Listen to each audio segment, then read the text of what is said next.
What's up, everybody? Welcome to Metal Remains Backstage. I am Carlos, and with me is John from the Japanese force Crystal Lake. How are you guys doing?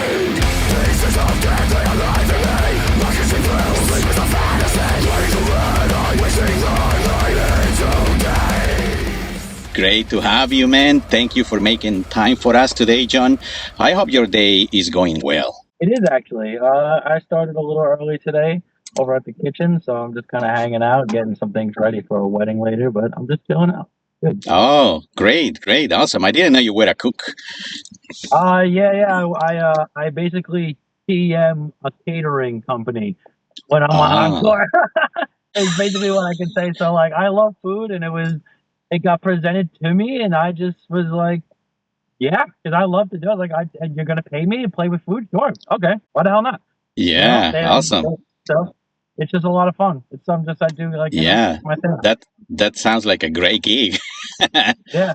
If you're in Tampa, look up Embellished Catering if you want me to come to your place. Okay, awesome. We're gonna keep that in mind. The band Crystal Lake is releasing a new album this year in 2026. But before we talk about that, I would like to start the conversation by just asking you, what have you been listening to lately? And let me tell you, we don't judge at all. So I really, really love the latest Acacia Train album. You Are Safe from God Here. I think it's crazy heavy. I love the latest Architects album that came out. I'm not sure what the name of it is. I can't really remember. I've really, really, really been. I remember the video they did where everything is being swallowed by a black hole or something like that. Yeah, I'm very, very, very stoked about it. Really cool. I really just been bouncing off two of those things. I've been kind of like trying to just play with my own music, if you will. Like I kind of have a side project that's not very serious. I mess around with a couple of the dudes from Last 10, like the older members. And, I'm just keeping myself as sharp as I can for when tour has to happen. But yeah, those two albums are two favorites of mine right now for Awesome. Tour. Great choices, and thank you for sharing that. And John, just to give some perspective to to the audience out there that is not familiar with this, you are from Brooklyn, New York, fronting a band from Japan, a band from Tokyo. Like almost Wu-Tang, but not. And I wanted to ask you, beyond the obvious challenges such as distance and different time zones, what aspects of your daily life or your daily routine do you have to adapt to make everything work? They're a very mindful culture. They're very detail oriented. So you try to be as well. So, I mean, that can have its difficulties, but it's been pretty smooth, honestly. You know what I mean? Like, it's been as you would expect it to have been. You know, we're working our way through it. It's been great. I mean, we go to restaurants all the time with each other. Like, we're big food guys, all of us. Even though I post about it way more than they do, like, they're definitely also like food people. So we're always eating, and if they're cool guys. They remind me of like New York City kids, because they're just city kids also. Tokyo is very New York City in a way. It feels like you're in Manhattan and Brooklyn when you're there. It's just like super clean and safe. Yeah. Awesome. That's the only difference. Yeah. All right. The new album, The Weight of Sound, is coming out everywhere on January 23rd, 2026 via Century Media. In what segments of the audience do you think this album will resonate more? That's a great question. So there are really fantastic melodic songs on this album, and there are also really, really, really great heavy songs on this album. So I think it has a little bit of something for everybody in a way. It's not a one-sided piece of music. So there's definitely, if you're only looking for the heavy side of Crystal Lake, you're only going to like certain sides of songs, and vice versa. If you only want the melodic part of us, then that'll be there. But it's got a little bit of everything. The album is very, very full spectrum. As heavy as we get the exact opposite in lightness in songs like Coma Wave. You know what I mean? As opposed to where you have songs like Everblack, and then you go into Coma Wave. And Everblack and Don't Sleep, right? And then you have Sinner and Coma Wave. You know what I mean? And those songs show a different sides of each other altogether. Yeah, yeah, I agree. There is a great balance between heaviness and melodic parts, and you do a great job with the vocals. So congratulations on that. I think you're right. It's a record that will. It has a little bit of everything for different Like for people. everybody. Yeah, absolutely. And when you were in the studio, was there a moment when a song landed on a different place that the band has intended? Yeah, actually. When we did Undertow, uh, it came to life a lot for me. You know what I mean? It was Hmm. a little bit. It felt a little bit different on the demo side of things when we were doing it, but then once we started recording it, I was like, this is actually a super, super, super awesome song, and I really, it's one of my favorite ones now. I would definitely say that one, at least All for right, me. that was a great surprise, I'm assuming.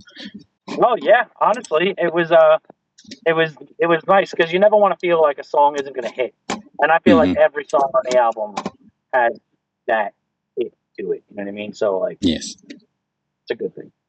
Right. Awesome. Awesome. And there are also multiple guest vocalists on this album. How challenging was it to bring them all on board with the project? So a lot more challenging than you think it would have been. Like, we asked so many of our friends, and a lot of people were down and just didn't have time, and who wound up committing and then having to, they weren't available, and we took too long or they weren't around. Like, and it was this whole back and forth thing. Like, I finished my part in February. The album didn't get really stamped as a net like done until August because all the P's and Q's, if you will, of the guest spots, trying to make sure we got everybody that we wanted, like we waited as long as we could for everybody that we could, you know what I mean? So next time you'll get other people because a lot of people were stoked to try, we just couldn't line up our schedules. Right. And the wait was worth it because the final product is amazing. I hope so, man. I'm glad you guys really feel that way. And I'm really excited Yeah. to show everybody. It's going to be out very soon. And it means a lot. The album itself means a lot to me. The vibe of the up and down thing is very much like in the head. You know what I Right. mean? So I think presentation of music is very much how I feel as a person. So Right. And I can only imagine the energy in the crowd when those songs are playing live.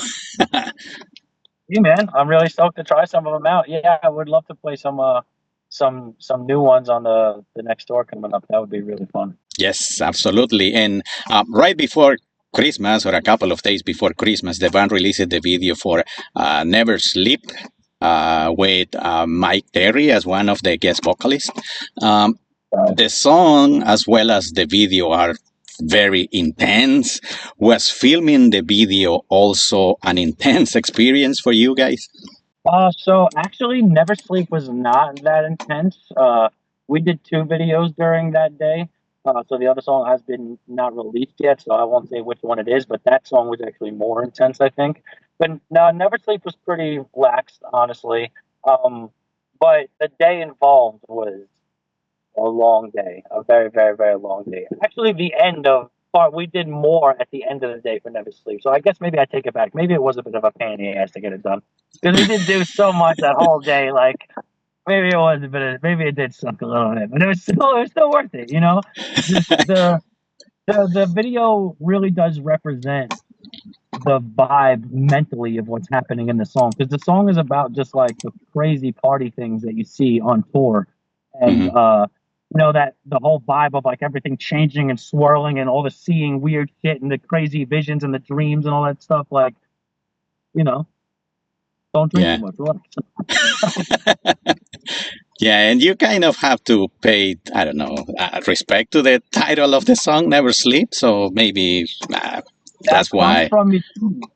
Michiru always says it. I wake up in the morning a lot early, and they're still awake from the night before, and I always make fun of. I always like laugh at them, basically like I can't believe you guys are still awake. And Michiru's always like, never sleep, never sleep.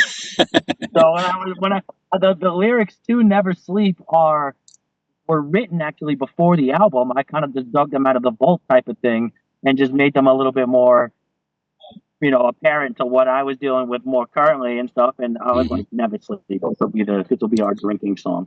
Like, All right, great. And for the people who is waiting for the band to see the live show from the band, what are the touring plans for 2026?